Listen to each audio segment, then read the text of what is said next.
What's up, my guys? What's good, my boys? What's up, my niggas? It's me, TMG. Bars not intended. I'm sorry. Listen, I know I look like a fucking mess. I haven't done my hair in like, what, a week?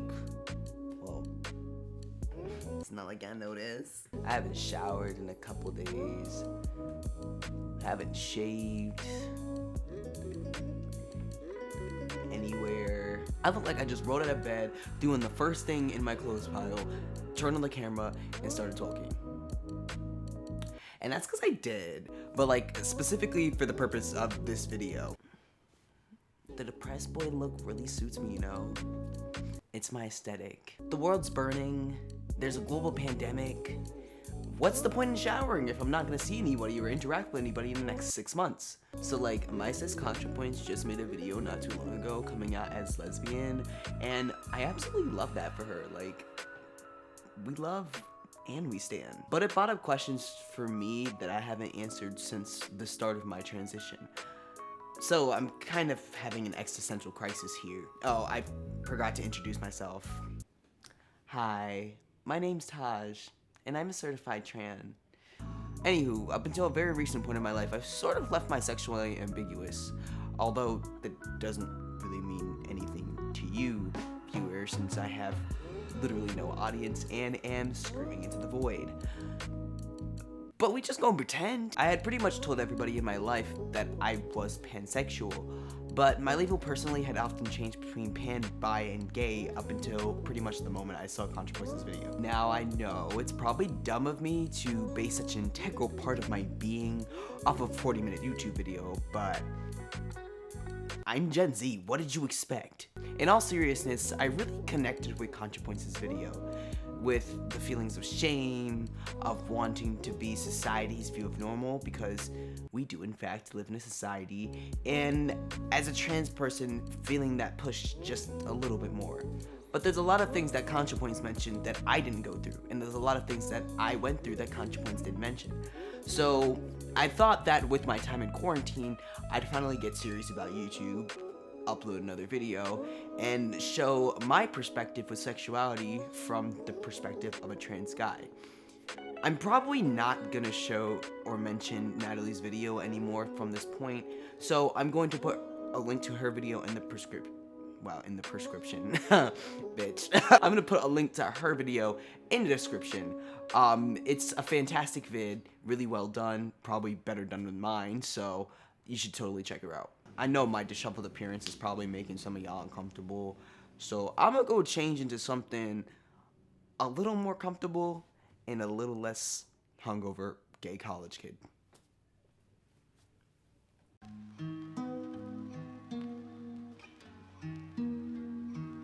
I was gonna put my hair in a ponytail for this portion of the video, but that's a lot of unnecessary effort. I was also gonna get a couple props, but like, I started transitioning in April of last year. So yes, I'm still very much a baby tran, but I identified as gender fluid for maybe 2 years before I actually started transitioning. Many people in my life may not know this, and well, that's cause I ain't tell nobody. Right around the time I began to explore was when the "is there more than two genders" debate started to get really heated. Everybody identified as attack helicopters. It was a war zone out there. I remember this girl in my civics class, for whatever reason, asked me how many genders there were. Me not wanting confrontation, but also not really wanting to look like a pussy, kinda responded like, we don't really know that yet. And she cuts me off in the middle of the sentence and goes, That's wrong. There's two, male and female. Of course, I just swallowed it because I wasn't ready to come out as anything at the time, but it was still really soul-crushing. I largely kept that part of me secret. I wasn't ready for my gender to be a debate at that time, so I just kind of suppressed it within me until I became like super fucking depressed. Well, more depressed than I already was. I kept researching, slowly started to wear more masculine clothes as I was dressing super femme at the time. I bought a binder on eBay, 1 out of 10, do not recommend. Until after maybe my 14th Thai Turner vid, I looked and said, holy fucking shit, I'm a fucking guy, and here I am today. One thing that was beaten to my head, or I suppose that beaten to my own head due to my experiences, was that society didn't like me if they couldn't figure me out. When I was gender fluid, I was told that I was just faking it for attention.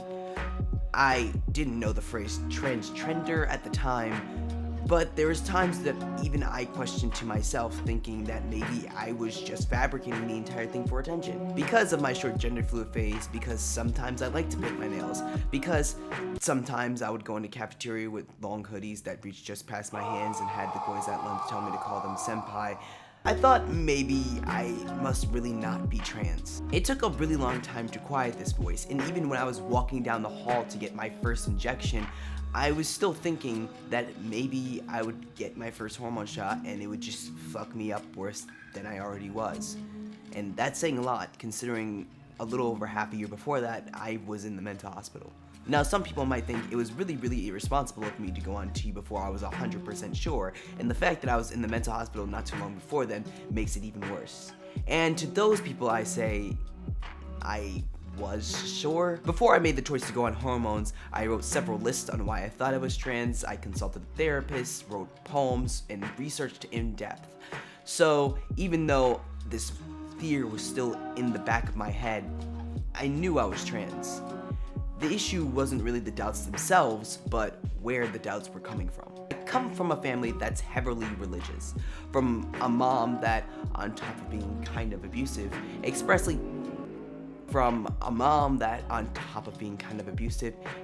told me that if I went on hormones that I was going against God. Add the fact that my school wasn't open to talking about transgender people unless you were expressly trying to pass, and the fact that my anxiety at the time was crippling to the point that I questioned every decision I made 80,000 fucking times, and there you have a recipe for self-doubt, my G. I promise you, my decision to go on hormones was the best decision I've made in my entire life, and I don't by any means regret that.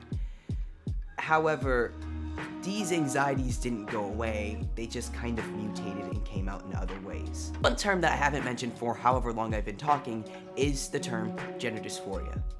Now, if you're watching this video, you're probably already familiar with this term, but in case you haven't heard of it, gender dysphoria is the discomfort that someone feels due to the mismatch between their gender and their sex described at birth.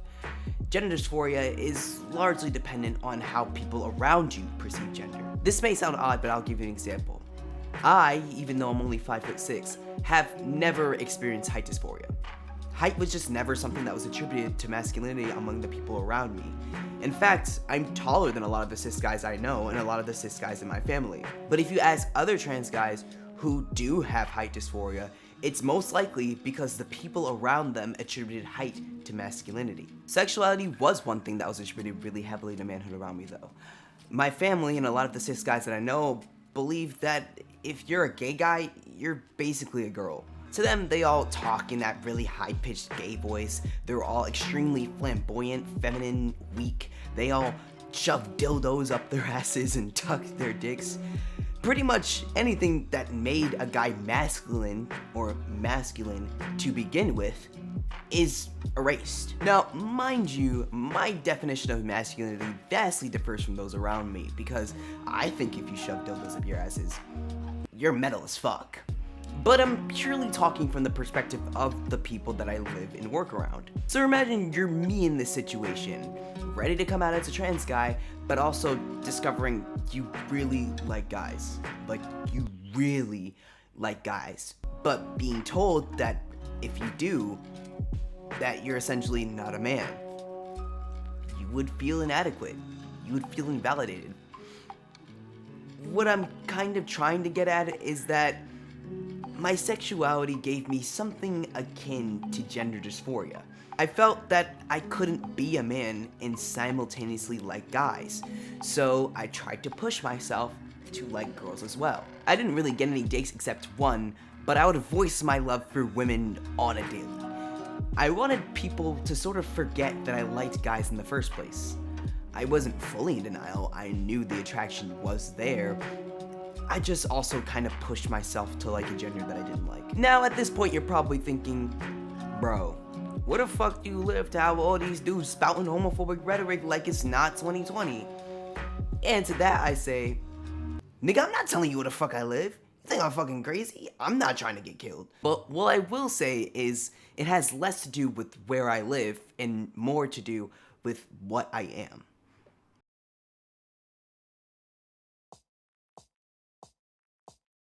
Yes, I'm going to talk about race. Don't be scared, white people. I'm not coming for y'all.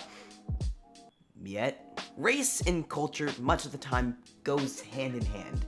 And unfortunately, homophobia is pretty ingrained in black culture. This may not seem obvious to a lot of people that aren't black because, well, black people who aren't also part of the LGBT community just tend to avoid the subject. There's also the weird fact that lesbian and bi women tend to be more accepted than gay and trans people within the black community, but that's another video in and of itself. Black people just aren't part of the conversation when it comes to acceptance. Now, I can only speculate as to why, but I've broken it down to two possible explanations. First, Christianity is a pretty integral part of black culture. I don't really want to get into theories as to why that is, but because of this, a lot of people's view on manhood tends to be more strict. I'm not saying that every Christian out there is sexist and misogynistic, but black people tend to have a more traditional approach when it comes to manhood. Many of us are taught these ideals from a young age, and even if we're not Christian anymore or our version of Christianity changes, we still have ingrained in the back of our head that if we try to sleep or fuck someone of the same sex, God will literally burn our fucking bed. My second hypothesis is that we're too caught up in other issues to really worry about gender or sexuality right now. There are mad places where black people are being shot in the street or falsely incarcerated. That, or we're growing up in places that aren't the safest to be. Because of that, the things that are being taught aren't be who you want to be, they're how to defend yourself in case you get in a fight, how to look inconspicuous so that the cops don't just assume you're committing a crime, how to be a man that doesn't draw attention to yourself.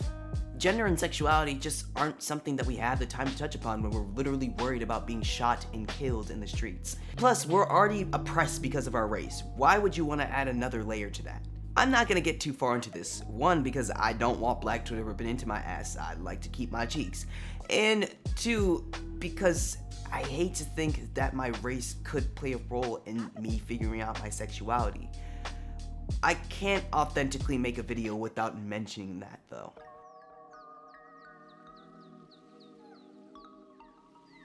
Now, something that I always find odd about ya cis people, you know the specific ones I'm talking about, hashtag not all cis people, is that you guys keep trying to relate gender and sexuality. And I get it, you watch RuPaul's Drag Race like once and assume that every gay man wears a full beat of makeup and refers to literally everyone as hunty. And yeah, some of us do, but some of us just don't know how the fuck to do makeup. Like, what the fuck is this? A nutcracker? I mentioned not too long ago that in black culture there's a stereotype surrounding gayness and gay people. And honestly, I think that stereotype still exists in society in general. It's just not really seen as a bad thing anymore. In fact, now it's kind of a compliment. But that doesn't make a stereotype any less harmful. This happened during the primaries. Pete Buttigieg was the first ever openly gay guy to run as president, which, even though I didn't support him and I'm so glad that he's out of the running, is a pretty amazing thing to see. But like, there are some people trying to spread the narrative that Pete just wasn't gay enough. Like, he was trying to model a straight relationship, which, what does that even mean? How do you model a straight relationship? I get it. This man is a saltine cracker, and it seems like his relationship is really, really fucking boring. But I think that's just how he is. Not all of us can be femme and fabulous love. I'm also not sure if that narrative was actually being spread or if it was an attempt to stifle criticism by LGBT people calling out the fact that he basically said he didn't support the Stonewall riots, which got his gay ass to the point where he could actually run for president. But he's out of the running now anyway, so sis, you're irrelevant. Point still stands though. Maybe we should stop attributing sexuality with masculinity or femininity. Even if you're not doing it in a harmful way, it takes a lot more effort to come to terms with yourself when you feel like you have to live your life by a rulebook. Obviously, hardly anyone's being excluded from the gay community for not being gay enough, but if I have to talk to one more person that says, "You don't look gay though," someone's really gonna have to catch these hands. What? It may not seem like it, but I generally present myself pretty masculine to people outside my house. Most people assume that I'm sub-cis straight guy between the ages of 25 and 12. The probable reason for this is because in my early trans days, I kinda trained myself that way. I didn't train myself to look like an actual 12-year-old, but I did kind of try to assimilate to a very strict version of manhood. I wanted to erase every part of me that was feminine, to eradicate any reason that anybody would have to clock me. It got to the point where I wasn't even doing things that I enjoyed anymore, like painting my nails or wearing my favorite hoodie. Clearly, I grew out of that. I'm much more comfortable doing whatever the fuck I want to do, but it was a process. It is a process. Not too long ago, I started painting my nails again, but just maybe a month ago is when I started to get comfortable enough to paint my nails any color besides black, because to me, it looked too gay. My sexuality was one of those processes, made more complicated by the fact that everybody was saying to be gay, I had to be feminine in some way, shape, or form. I didn't want that. I wanted to be as masculine as possible, so calling me gay was not only calling my sexuality out, but it was a threat to my masculinity. I have close friends that knew I liked guys before I even came out as trans, so when I did come out, I became the token gay of the group, even after I told them that I also liked girls. With that came gay jokes. A lot of them. Listen, I'm all for some healthy bullying between friends, but when my friends would directly call me gay or say that I was doing something gayly, I got slightly offended. I wouldn't tell my friends this, and unless they watch this video, they're probably never gonna figure it out. But when they would say stuff like, Look at that gay ass walk. I would suddenly get really self-conscious about the way I was walking. It didn't feel like my sexuality was getting addressed. It felt like an attack on my masculinity, which, needless to say, was fragile as fuck. And so, in my quest to erase everything that was femme, my sexuality was put on the back burner. I lived my life for the past year staring extra hard at guys, but also forcing myself to look at girls the same way. It wasn't too hard. When you're on T, everything is sexual. Mr. Tree, you really about to get it. Fuck. Of course, there are small things that led me to believe otherwise. Like the fact that I can imagine fucking an actual tree, but not fucking somebody who identifies as a girl. Or the fact that when I did have a girlfriend, I didn't even feel comfortable enough to kiss her. But I kept making excuses for it. It wasn't because I couldn't form romantic and sexual relationships with women. It was because I had trouble forming romantic and sexual relationships with everybody. I'm not gay, I'm just damaged. I'm not gay, I just haven't found the right girl yet. I'm not gay, I'm just scared of intimacy. I'm not gay. I swear to God, I'm not gay. I just...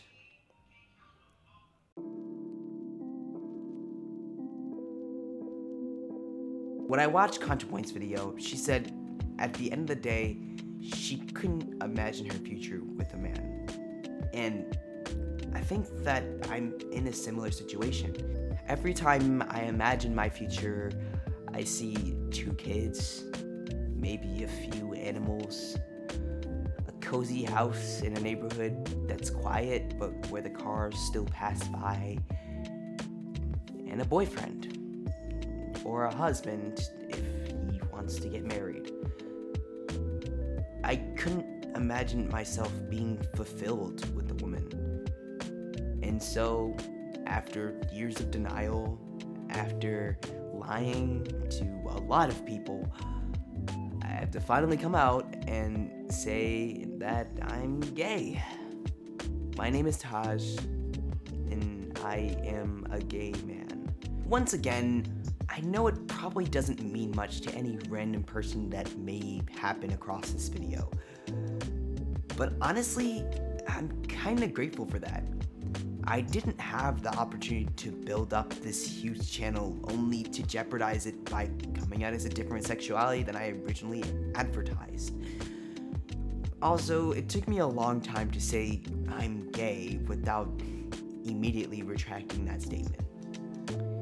And to those out there that do know me, first off, hi. Second off, whether or not you're actually surprised about this video doesn't really matter much to me. If the point of this video was just to come out, I would have made this video 1,000 times shorter. This video is simply to highlight my internal struggles that I face when figuring out my sexuality in hopes that y'all as an audience would understand and possibly relate. Finding out your identity isn't something that's black and white. There's a lot of different things you can face, and there's a lot of overlap between other identity issues you may have. So if you too are out there struggling with your identity, take your time. Reflect a little. You know you more than anybody else does. I don't really know how to end this video. It seems kind of strange to just say like and subscribe and leave it there. So instead, thank you to those who did stick around to the end of the video. I hope you stick around on my channel to find more videos with me talking about stuff that I really care about. This would be the point where I would do a heartfelt conclusion, but conclusions weren't really my strong point in high school, so instead, I'll just play us out. This is TMG, signing out. Peace.